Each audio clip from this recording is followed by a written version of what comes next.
हरिओम. राजा जनक आणि सर्वज्ञानी श्री अष्टावक्र यांचा ज्ञानसंवाद. अष्टावक्र गीता, अध्याय 15, श्लोक 18. एक एव भवांबोधो वासिदस्ति भविष्यति न ते बंधो अस्ति मोक्षो वा कृतकृत्य सुखम चर. अनुवाद. संसार रूपी समुद्रात तू एकटाच होतास व एकटाच राहशील. तुला बंधन नाही व मोक्ष नाही. तू कृत्य होऊन सुखाने विहार कर. विवेचन. बंधन म्हटले तर त्यासाठी 3 गोष्टींची आवश्यकता असते. 1. ज्याला बांधले जाते. 2. ज्याच्याने बांधले जाते. व 3 म्हणजे बांधणारा. अज्ञानी जीवन बंधनात असतात. संसाराबद्दलचा त्यांचा मोह, त्यांची माया ममता, त्यांची वासना हेच त्यांचे बंधनाचे कारण आहे. ह्या मोहामुळे अज्ञानवश होऊन स्वतःला माणूस बांधून घेतो. त्याला बांधणारा दुसरा कोणी नाही. जग कुणालाही कधी बांधत नाही. परंतु ज्ञानप्राप्तीनंतर ज्ञानी माणसाची दृष्टी बदलून जाते. तो त्याच्यापेक्षा भिन्न असणाऱ्या व शरीर, मन, अहंकार यांच्याशी निरपेक्ष असणाऱ्या चैतन्यरूपी आत्म्याचे ज्ञान करून घेतो. त्यामुळे त्याच्या दृष्टीत सृष्टी व आत्मा यांच्यातला भेद नाहीसा होतो. अज्ञानाचा पडदा दूर झाल्यावर तेच एक चैतन्य तेवढे उरते. जेव्हा सर्व काही एकच आहे तेव्हा बंधनही उरत नाही व मोक्षही उरत नाही. सर्व काही एकच असल्यावर कोण कुणाला बांधणार व कशाने बांधणार. म्हणून स्वामी अष्टावक्र म्हणतात की सर्व काही मिळून एकच आहे. हे राजा, जे एक आहे ते आत्मा आहे व ते तूच आहेस. आधी सुद्धा तू एकटाच होता व पुढे सुद्धा तू एकटाच राहणार आहेस. अज्ञानामुळे व देहाच्या मायेमुळे तू स्वतःला चैतन्य आत्म्यापेक्षा वेगळा समजत होतास, शरीर समजत होतास व तेच तुझे बंधन होते. आता ना तर बंधन आहे ना तर मोक्ष आहे. तू आता कृतकृत्य हो व सुखाने कालक्रमण कर.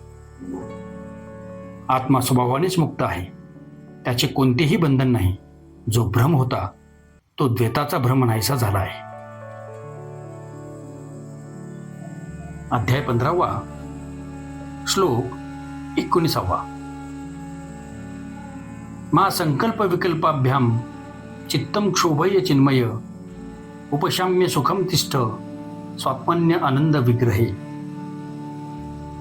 अनुवाद. हे चिन्मय, तू मनाला संकल्प व विकल्पाने क्षोभित करू नकोस. शांत होऊन आपल्या आनंदपूर्ण स्वरूपात सुखाने राहा. विवेचन. संकल्प व विकल्पात अडकणे, रमणे हा माणसाचा स्वभावच आहे. जेव्हा मनात वेगवेगळ्या इच्छा निर्माण होतात तेव्हा मन त्यामुळे क्षोभित होते, आंदोलित होते.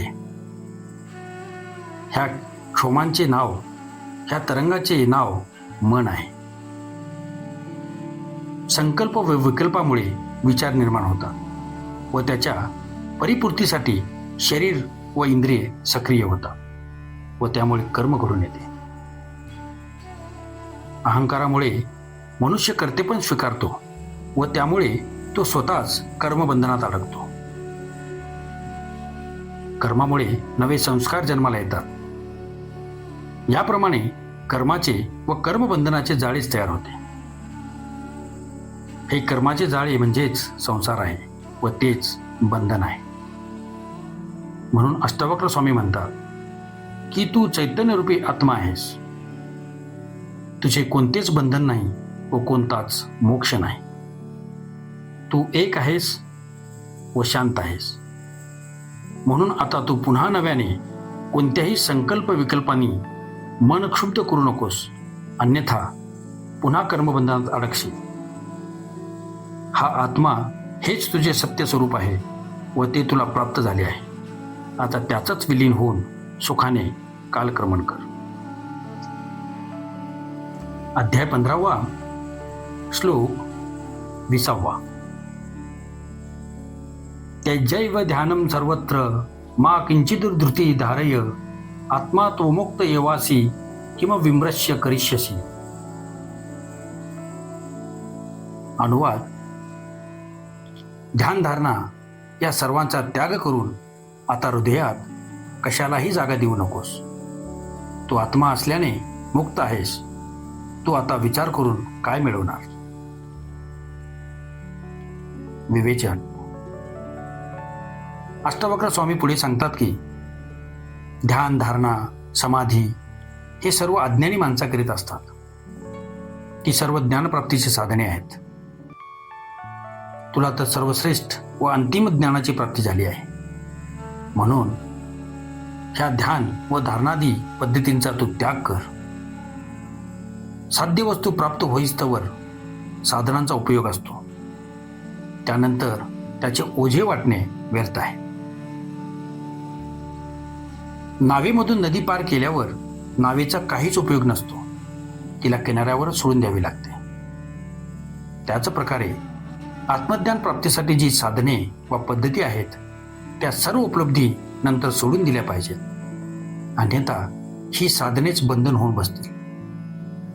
म्हणून स्वामी अष्टावक्र म्हणतात की आता तू हृदयात अन्य कोणत्याही गोष्टीला धारण करू नकोस.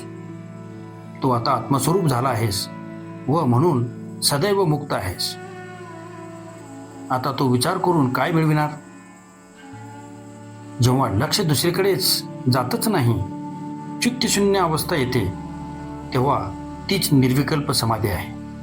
तीच आत्म्याची व परमात्म्याची अनुभूती आहे. ओम शांती शांती शांती.